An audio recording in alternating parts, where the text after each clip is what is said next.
A Larissa Dúlios mandou aqui uma pergunta. Primeiro ela fala, grande Serginho, você faz parte do show que é a Fórmula 1 e é um ícone.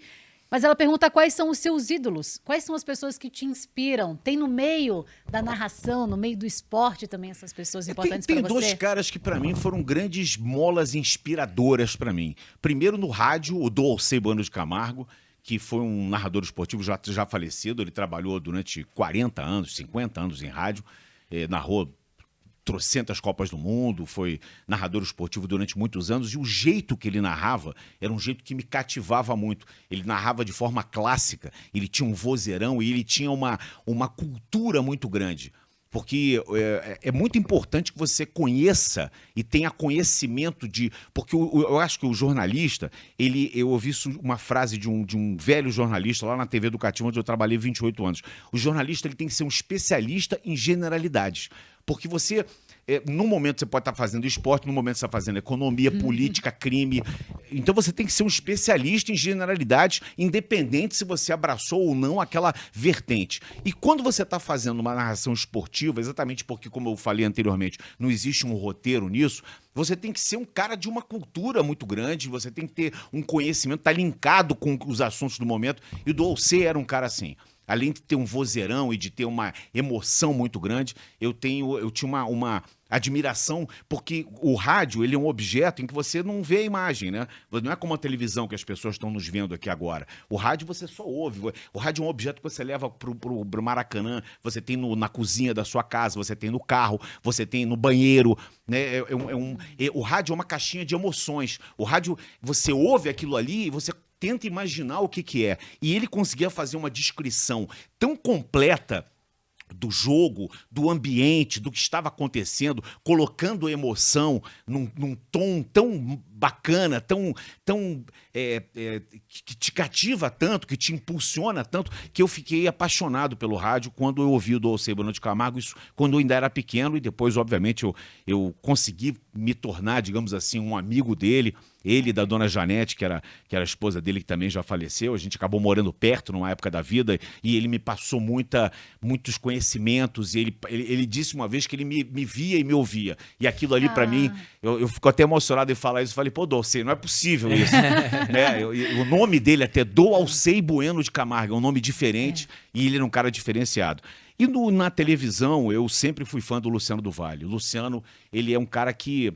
Ele abriu as portas do esporte na televisão. Ele veio com a ideia no final dos anos 70 para os anos 80 da Band de criar o que já existia nos Estados Unidos, que eram os canais a cabo de esporte, a ESPN. Né? Exatamente. Então ele pegou o horário da tarde, entre meio-dia e 10 da noite, e fez com que a Band fosse o canal do esporte. O nosso slogan hoje, Band, o canal do esporte, vem do Luciano do Vale, vem do trabalho que ele teve, do desenvolvimento que ele teve e da vontade que ele teve.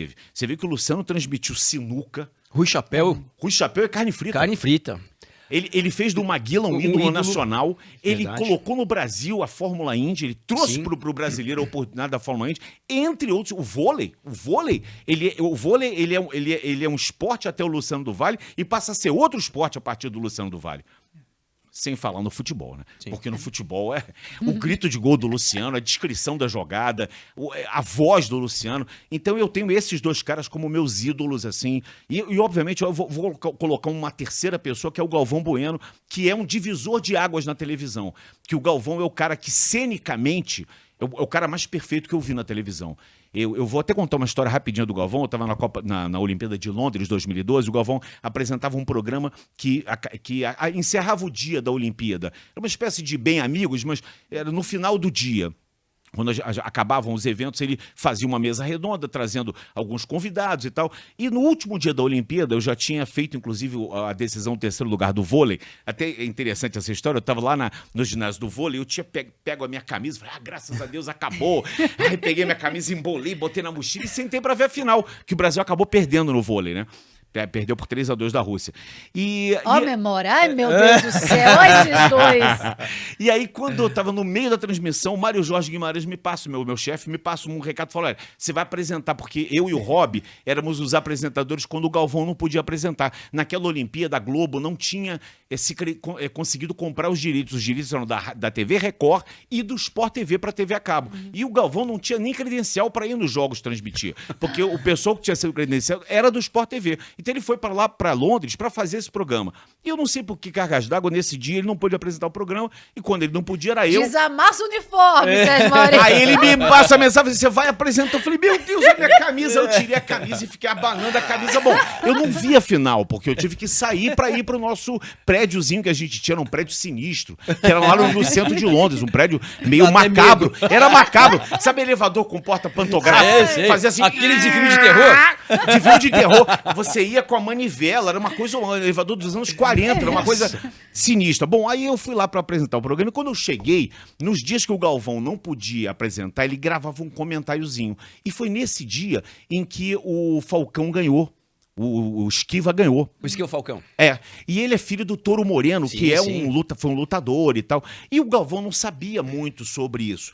Aí ele chegou pra mim e falou assim, Serginho, você pode escrever umas 5 linhas que eu quero fazer um comentário sobre o Esquiva Falcão? Eu falei, tá bom, eu escrevi lá, filho do Toro Moreno. O Toro Moreno fez uma academia para ele de artesanato, lá com as próprias mãos, foi campeão brasileiro. Isso eu fiz uma pesquisa no Google, não é que eu sabia de cabeça. Fiz uma pesquisa e fiz 5 linhas para ele. Aí o Galvão pegou um negócio assim, botou para gravar.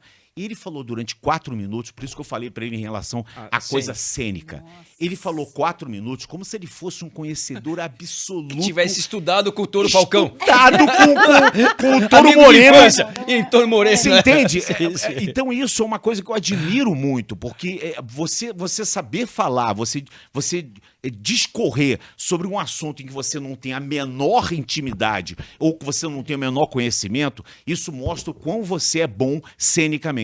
Então o Galvão, para mim, cenicamente, como narrador, não vou dizer, um cara maravilhoso e tudo, e uma inspiração para mim como um cara de televisão, assim, tirando o Luciano, que era o narrador e o empresário, o empreendedor, o Dualsei, que era a minha memória afetiva do rádio, o Galvão foi a minha inspiração em termos de televisão. Né, por ser o cara que ele é e por ser por ter esse lado cênico dele, que é uma coisa envolvente.